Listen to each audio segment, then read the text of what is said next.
আসসালামু আলাইকুম প্রিয় শিক্ষার্থী বন্ধুরা, তোমরা সবাই কেমন আছো? আশা করছি তোমরা অনেক অনেক ভালো আছো।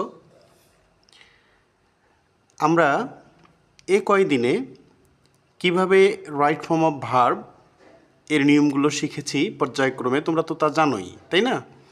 তাহলে আজকে আমরা কি শিখবো জানো? কিভাবে রাইট ফর্ম অফ ভার্বের শূন্যস্থান পূরণ করতে হবে তা আমরা আজকে শিখব। বলো তো কী শিখবো আজকে আমরা?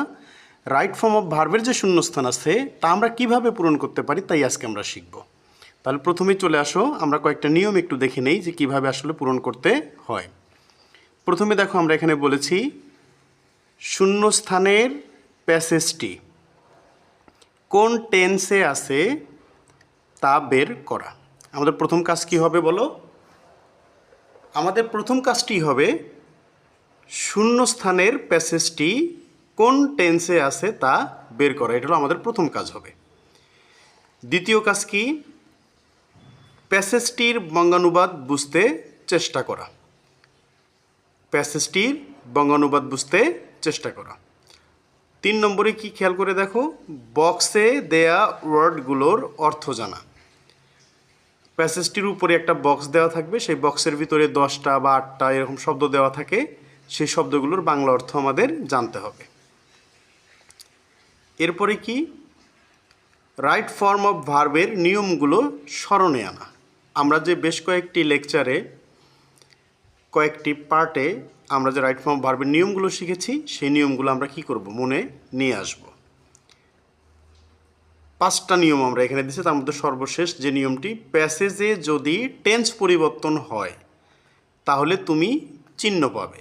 অর্থাৎ ধরো একটা প্যাসেজকে আমরা পাস্ট ইনডিফিনিট টেন্সে পেলাম, যদি এই প্যাসেজটি কোনো সময় টেন্স পরিবর্তন করে প্রেজেন্টে চলে আসে কিংবা ফিউচার টেন্সে চলে যায়, তাহলে অবশ্যই তুমি সেন্টেন্সের ভিতরে কোনো চিহ্ন খুঁজে পাবে।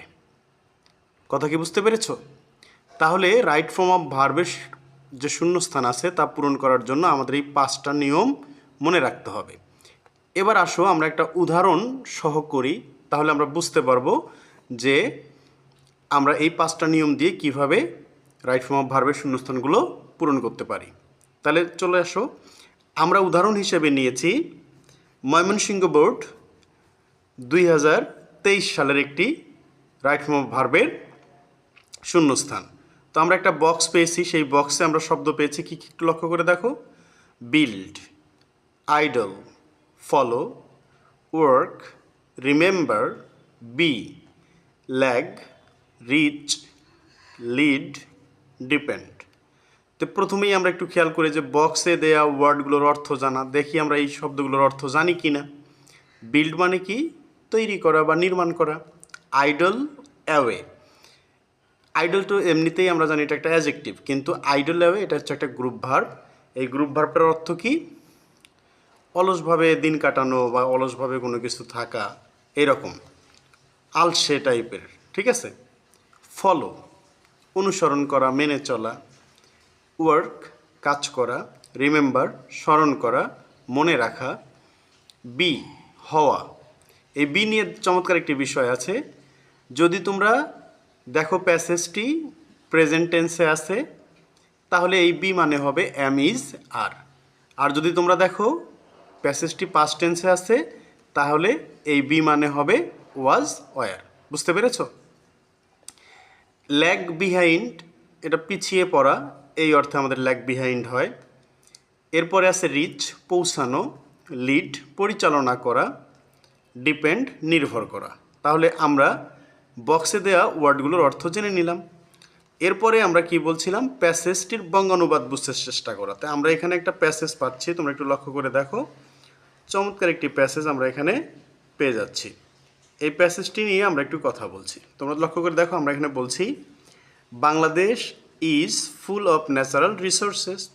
এই যে প্যাসেজটা পেলাম, এই প্যাসেজটার আমরা কি শূন্যস্থানের প্যাসেজটি কোন টেন্সে আছে তা বের করা। তুমি লক্ষ্য করে দেখো, বাংলাদেশ ইজ, ইজটা কি? প্রেজেন্ট ফর্মে না? অ্যাম, ইজ, আর, ওয়াজ, ওয়ার, বিন। তাহলে অ্যাম, ইজ, আর হলো প্রেজেন্ট ফর্ম, ওয়াজ ওয়ার হলো পাস্ট ফর্ম এবং বিন হলো পাস্ট পার্টিসিপল ফর্ম। তাহলে এটা আমরা বুঝতে পারলাম যে প্রেজেন্ট টেন্সে আছে, অর্থাৎ রাইট ফর্ম অফ ভার্বের যে শূন্যস্থানগুলো আছে বা প্যাসেজগুলো আছে, এই প্যাসেজগুলোতে তো সাধারণত ভার্বের জায়গাটায় শূন্যস্থান থাকবে, ঠিক না?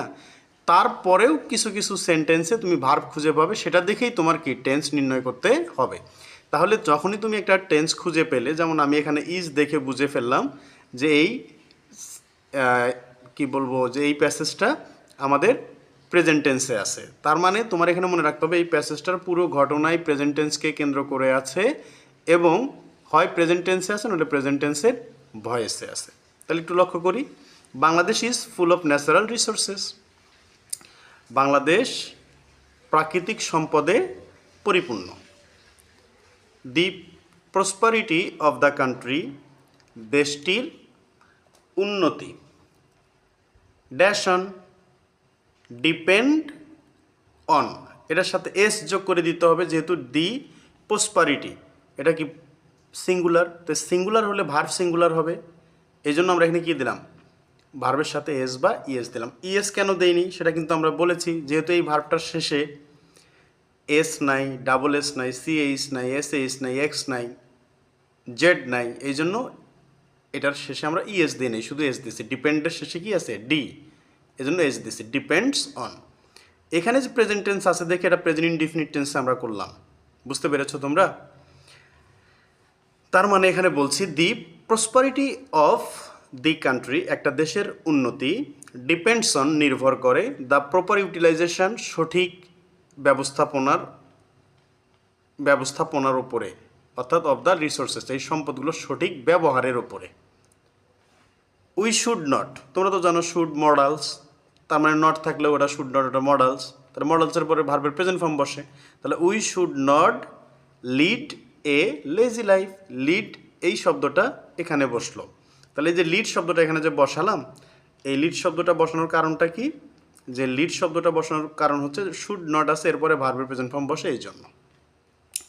We should not lead a lazy life, আমাদের অলস জীবনযাপন করা উচিত নয়।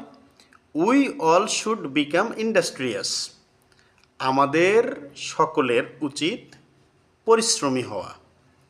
We all should dash up our country, should আছে মডালস, তাহলে ভার্বের প্রেজেন্ট ফর্ম বসবে, তাহলে বিল্ড আপ, নির্মাণ করতে হবে, আমাদের সকলকে আমাদের দেশটাকে কী করতে হবে, নির্মাণ করতে হবে।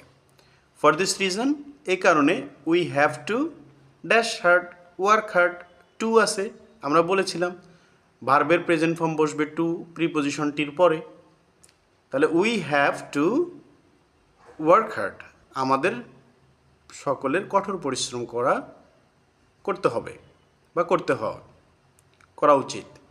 নো ন্যাশন, কোনো জাতি, ক্যান প্রসপার, উন্নতি করতে পারেনি, উইদাউট ইন্ডাস্ট্রি, পরিশ্রম ছাড়া। ইট শুড বি রিমেম্বার্ড, কী হবে এখানে বলো তো, রিমেম্বার্ড কেন হলো, আমরা বলেছি should be, could be, would be, এগুলোর পরে ভার্ব যখন বসবে তখন কি হবে, ভয়েস হলে ভার্বের পাস্ট পার্টিসিপল ফর্ম বসবে, এই কারণে এখানে ভার্বের পাস্ট পার্টিসিপল ফর্ম আমরা বসিয়েছি অর্থের সাথে সঙ্গতি রেখে। দ্যাট ইন্ডাস্ট্রি ইজ দ্য কি টু সাকসেস, আমাদের এটা স্মরণে রাখতে হবে যে পরিশ্রম সৌভাগ্যের প্রতিশ্রুতি বা সফলতার চাবিকাঠি। If we dash the day away, if we idle the days away, যদি আমরা অলসভাবে দিন কাটাই। উই উইল ল্যাগ বিহাইন্ড, তাহলে এখানে প্রেজেন্ট ইনডিফিনিট টেন্স, তোমরা তো একটা জিনিস জানো যে ইফের পরে যদি প্রেজেন্ট ইনডিফিনিট টেন্সের বাক্য থাকে তাহলে কমার পরে ফিউচার ইনডিফিনিট টেন্সের বাক্য বসে, তাহলে এখানে ফিউচার ইনডিফিনিট আমরা বসালাম এই জন্য যে উই উইল ল্যাগ বিহাইন্ড, তাহলে আমরা কি হব, পিছনে পড়ে যাব।